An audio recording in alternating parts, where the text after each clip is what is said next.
Hello बच्चों, क्या हाल है? घर पे बाहर सब ठीक? आज हम स्टार्ट करेंगे chapter number 2, new Kings and kingdoms. इसकी पीडीएफ डिस्क्रिप्शन बॉक्स में है। तो हमने लास्ट चैप्टर में देखा था कि क्या क्या चेंजेस आए 700 और 1750 के बीच में। अब हम लोग देखेंगे कि 7th सेंचुरी के बाद से बहुत सारी डायनेस्टीज हैं। और जो ये मैप वन यहाँ पर है ना, ये इसमें देखो चाहमनाज, कनाओज, चोलास और चोलास, पलाज। ठीक है, ये सारी एग्जाम्पल्स हैं कुछ। तो ये कुछ मेजर जो डायनेस्टीज थी इस सब कॉन्टिनेंट में, ये वो शो कर रहा है 7th और 12th सेंचुरी के बीच में। The emergence of new dynasties. By the 7th century, there were big landlords or warrior chiefs in different regions of the subcontinent. Existing kings often acknowledged them as their subordinates or samantas. They were expected to bring gifts for their kings or overlords, be present at their courts, and provide them with military support. As samantas gained power and wealth, they declared themselves to be Maha Samanta, Mahamandaleshwar, the great lord of a circle or region, and so on. Sometimes they asserted their independence from their overlords. तो 7th century से क्या हुआ था कि जो बड़े जमींदार थे इनको या फिर वॉरियर चीफ्स थे, इन अलग अलग सब कॉन्टिनेंट्स में, अलग अलग रीजन्स में, सब कॉन्टिनेंट में इनको ना किंग की तरफ से सपोर्ट मिलता था। कि किंग की तरफ से इनको सपोर्ट मिलता था। तो किंग्स इनको समानतास कहते थे या फिर सब ऑर्डिनेट्स कहते थे। तो ये लोग क्या करते थे, ये बिग लैंडलॉर्ड्स या समानतास, ये लोग किंग के लिए, किंग के दरबार में इनको प्रेजेंट रहना रहता था और ये किंग के लिए गिफ्ट्स लाते थे। प्लस कभी भी अगर किंग को ज़रूरत पड़े तो ये किंग को मिलिट्री सपोर्ट देते थे, किंग के लिए मिलिट्री लाते थे।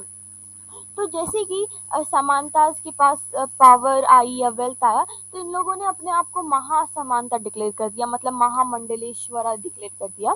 तो कुछ दफ़ा क्या होता था कि ये जब समानता के पास बहुत ज़्यादा पावर आ जाती थी या बहुत पैसे आ जाते थे, तो ये लोग अपने जो ओवरलॉर्ड्स थे या किंग्स थे इनको हटा के खुद इंडिपेंडेंट बन जाते थे।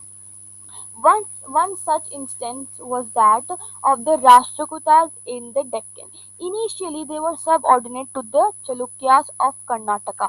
In the mid-8th century, Danti Durga, a Rashtrakuta chief, overthrew his Chalukya overlord and performed a ritual called Hiranyagarbha.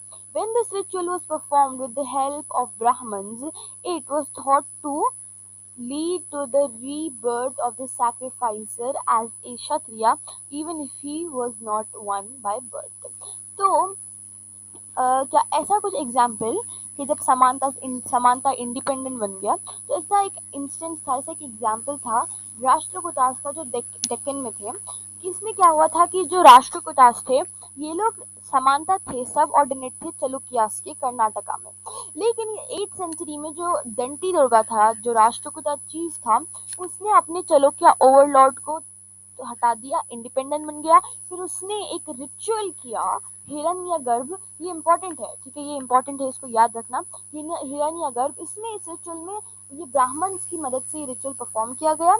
और फिर इसमें जिसने भी ये रिचुअल किया, सैक्रिफाइस किया, उसको उसकी रीबर्थ हुई किस तरह में, एक क्षत्रिय में, जबकि वो असलियत पैदाइशी क्षत्रिय नहीं था।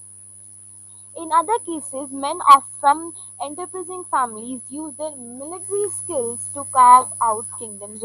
For instance, the Kadamba Mayursharman and Gurjara Pratihara. Harichandra were Brahmins who gave up their traditional professions and took to arms, successfully establishing kingdoms in Karnataka and Rajasthan respectively. तो इसमें क्या हुआ था कि अब कुछ ऐसे और एग्जाम्पल्स है जिसमें जो मेन होते थे ऐसे जिनके पास अच्छे खासे मिलिट्री स्किल्स हैं, तो वो लोग अपनी मिलिट्री स्किल्स की मदद से अपने किंगडम्स बना लेते थे। They used to carve out kingdoms. For instance, जो कदम्बा मयूर शर्मन और गुर्जरा प्रतिहरा हरिचंद्रा थे, ये लोग ब्राह्मण्स थे जिन्होंने अपने जो ट्रेडिशनल प्रोफेशंस थे जो वो करते आ रहे थे उन्होंने वो छोड़ दिए, और फिर उन्होंने अपने मिलिट्री स्किल्स का इस्तेमाल किया, और फिर उन्होंने वो सक्सेसफुल थे अपने खुद के किंगडम्स बनाने में, एस्टैब्लिश करने में, कर्नाटका और राजस्थान में। अब आया administration in the kingdoms. Many of these new kingdoms adopted high-sounding titles such as Maharaja, Adhiraja, Tribhuwana, Chakravartin, and so on. However, in spite of such claims, they often share power with their samantas as well as its association of peasants, traders, and Brahmins.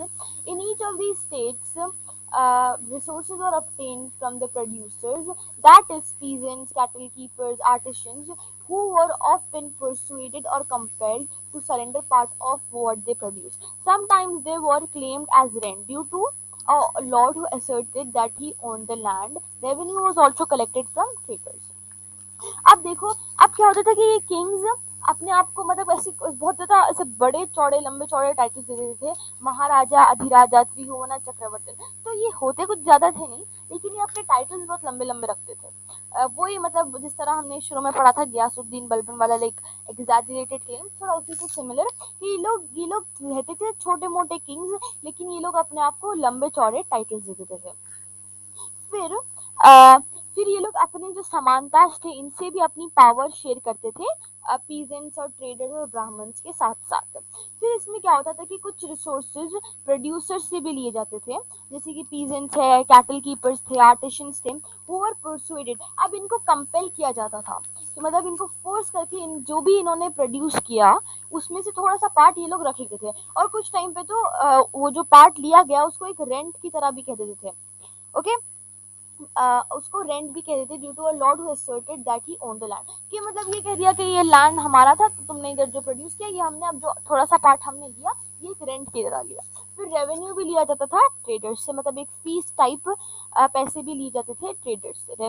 Okay, 400 taxes. The inscription of the Cholas who ruled in Tamil Nadu refer to more than 400 terms for different kinds of taxes. The most frequently mentioned tax is Veti, taken not in cash but in the form of forced labor and kadamai or land revenue. There were also taxes on thatching the house, the use of a ladder to climb a palm tree, access on succession to family property. तो अब ये चोलास की inscription जो थी ना तमिलनाडु, जिन्होंने तमिलनाडु में rule किया, उसमें 400 से भी ज्यादा टर्म्स यूज किए गए अलग अलग तरह के टैक्सेस के लिए, मतलब इतने ज्यादा टैक्सेस लिया करते थे। अब जो सबसे ज्यादा मेंशन किया गया ना टैक्स होता वेटी। वेटी, ये वेटी कैश में नहीं लिया जाता था, पैसों में नहीं लिया जाता था, लेकिन फोर्स्ड लेबर में लिया जाता था, फोर्स्ड लेबर में लिया जाता था। और कदमाई और लैंड रेवेन्यू, ठीक है, अब जो लैंड है उसमें से जो छोटी मोटी फीस ले ली वो भी एक तरह के टैक्स के फॉर्म में ली।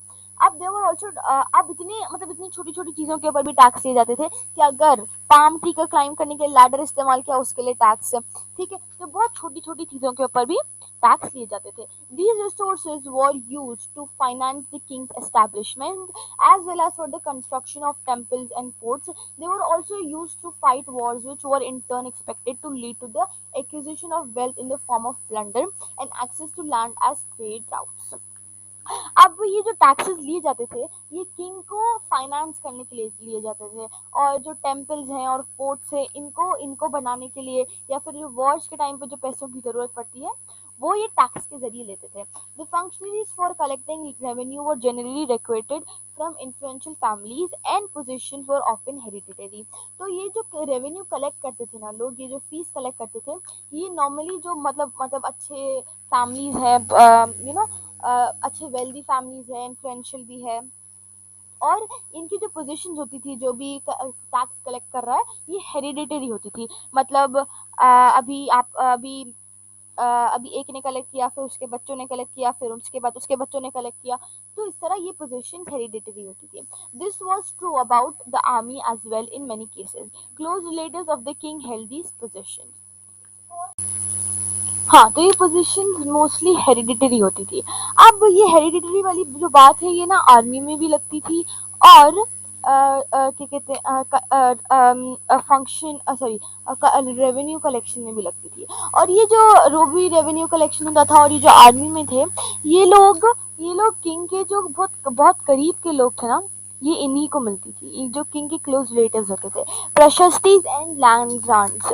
प्रशस्तीज contain details that may not be literally true, but they tell us how rulers wanted to depict themselves as valiant, victorious warriors. For example, these were composed by learned Brahmins who occasionally helped in the administration. तो इसे chapter 1 में देखा था कि गियासुद्दीन बलबन की प्रशस्ति में it was exaggerated claims. तो प्रशस्तीज में डिटेल इंफॉर्मेशन होती है, अब वो किंगडम्स के बारे में, वो किंग्स के बारे में, लेकिन ऐसे हो सकता है कि वो कम्प्लीटली ट्रू ना हो, क्योंकि उसमें किंग्स मतलब मोस्टली बड़ा चढ़ा के लिखते थे बातें, जैसे हमने चैप्टर 1 में देखा गियासुद्दीन बलबन वाली प्रशस्ति में। तो लेकिन हमें ये वाली प्रशस्ति हमें ये बताती है कि रूलर्स अपने आप को किस तरह डिपिक्ट करवाना चाहते थे, रूलर्स किस तरह चाहते थे कि लोग उनको देखें, या वो किस तरह बनना चाहते थे, या तो फिर वेलियंट या विक्टोरियस वॉरियर्स। जैसे कि अब देखो कि ये जो प्रशस्ति थी ना, ये लिखी जाती थी बहुत पढ़े लिखे लर्न ब्राह्मण से, जो एडमिनिस्ट्रेशन में मोस्टली मदद करते थे। अब देखो इधर ये एक प्रशस्ति का एग्जाम्पल है ये, ठीक है, इधर देखो। Many rulers describe their achievements in prashastis. You read about the prashasti of the Gupta ruler and Samudragupta. Last, हाँ याद होगा कि लास्ट ईयर गुप्ता और समुद्रगुप्ता वाली प्रशस्ति पढ़ी थी, ठीक है। अब देखो एक प्रशस्ति जो है, जो संस्कृत में लिखी गई है, ये ग्वालियर मध्य प्रदेश में मिली, जो नगाभट्ट प्रतिहरा किंग के बारे में बताती है। The Kings of Andhra, Sendhwa, Vidarbha and Kalinga fail before him even he was a prince. तो आंध्रा के किंग्स, सिंध के, महाराष्ट्र के हिस्से के, उड़ीसा के हिस्से के, ये सारे किंग्स इनके सामने झुकते हैं, जबकि ये अभी सिर्फ एक प्रिंस है। He won a victory over Chakrayudha the ruler of Kannauj. उन्होंने जीत हासिल की थी चक्रयुधा के ऊपर, जो एक कनौज की रूलर थे। He defeated the king of Vanga, Anarta, Malava, Kirata, Turushka, Vatsa, Matsya and Matsya. तो ये जो किंग थे नगाभट्टा वाले, इन्होंने डिफीट किया था वंगा को, बंगाल के कुछ हिस्से को, गुजरात के कुछ हिस्से अनारता को, मध्य प्रदेश के कुछ हिस्से मलावा को, और किराता माने फॉरेस्ट पीपल्स, और टर्क्स तुरुष्का, वत्सा, मत्स्य। तो ये जो किंगडम्स है वत्सा, मत्स्य, नॉर्थ इंडिया के जो 2 किंगडम्स थे, ओके। तो इन सबको भी इन्होंने हराया था, ये बात ये प्रशस्ति में कहा जा रहा है। Kings often rewarded Brahmins by grants of land. These are recorded on copper plates which were given to those who received the land. तो ये copper plates देखो यहाँ पे, ये ब्राह्मण्स को दिए जाते थे जब भी किंग्स उनको कुछ जमीन देके जमीन देते थे, और ये जो जमीन जितनी मिली ये सब कॉपर प्लेट्स के ऊपर रिकॉर्ड किया जाता था। और यहाँ पे लिखा हुआ है कि this is a set of copper plates recording a grant of land made by a ruler in the 9th century, written partly in Sanskrit and partly in Tamil. The ring holding the plates together is secured with the royal seal to indicate that this is an authentic document. अब ये जो copper plates हैं, ये 9th century के ruler ने बनाए, जो आधी संस्कृत में लिखी हुई है और आधी तमिल में। तो ये जो रिंग यहाँ पे ये जो होल्ड कर रही है ना इन लोगों को, इसको रॉयल सील कहते हैं, ताकि ये बताए कि हाँ भाई एक खुद से झूठी मोटी घड़वे नहीं बने, ये वाकई में रॉयल ऑथेंटिक एविडेंस है कि हाँ ये किंग की तरफ से इन ब्राह्मण को मिली थी। अब what was given with the land? This is part of the Tamil section of a land grant given by the Cholas. We have demarcated the boundaries of the land by making earthen embankments as well as by planting thorny bushes. This is what land contains: fruit-bearing trees, water, land gardens and orchards, trees, wells, open spaces, pasture land, a village, ant hills, platforms, canals, ditches, rivers, silk-laden land, tanks, granaries, fish ponds, beehives, and deep lakes. He who receives the land can collect taxes from it. He can collect the taxes imposed by judicial officers as fines. The tax on betel leaves, that on women clothes, as well as on vehicles. He can build large rooms with upper stories made of baked bricks. He can get large and small wells dug. He can plant trees and thorny bushes. If necessary, he can get canals constructed for irrigation.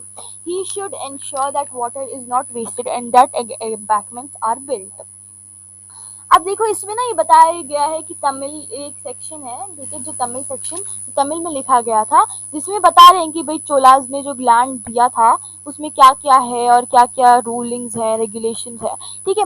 अब देखो, unusual for the 12th century was a long Sanskrit poem containing the history of the kings who ruled over Kashmir. It was composed by the author named Kalhana. Kalhana.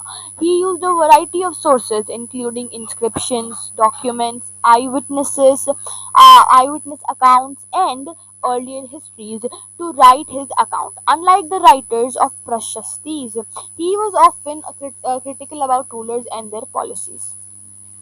तो अब ये जो एक author थे कल्हाना के, इन्होंने ना एक लंबी संस्कृत पोयम लिखी थी जो कश्मीर के किंग्स के ऊपर थी, कश्मीर के किंग हिस्ट्री के ऊपर थी। अब ये जो थे ना कल्हाना, ये इन्होंने एक प्रूफ की तरह, बहुत ज़्यादा खोज करने के लिए उन्होंने इंस्क्रिप्शन ढूंढे थे, डॉक्यूमेंट्स लिए, फिर जो लोग आई विटनेस किया, जिन लोगों ने आई विटनेस अकाउंट्स भी लिए, वो क्या कहते हैं, और उनकी अर्ली हिस्ट्रीज भी और पढ़ी, फिर उन्होंने अपना अकाउंट लिखा। तो उन्होंने प्रशस्ति के राइटर्स की तरह नहीं किया।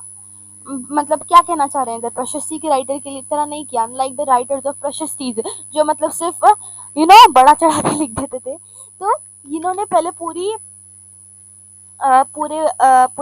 सोर्सेज देखे, पूरे विटनेसेस देखे, फिर उन्होंने जाके लिखा, फिर और मोस्टली वो क्रिटिकल होते थे, वो लोग ये समझो कि वो मोस्टली सच्चाई लिखते थे रूलर्स के बारे में और उनकी पॉलिसीज के बारे में। अब मैं इसके आगे पढ़ाऊंगी तो ये वीडियो बन जाएगी बहुत लंबी, इसके आगे से हम लोग नेक्स्ट वीडियो में देखेंगे। Okay, have a nice day, don't forget to like, subscribe and share my channel with your friends, और ये कमेंट करना मत भूलना कि भाई क्या समझ नहीं आया और कैसी लगी वीडियो, ठीक है। और जो वीडियो की पीडीएफ है वो भी डिस्क्रिप्शन में मिल जाएगी। Have a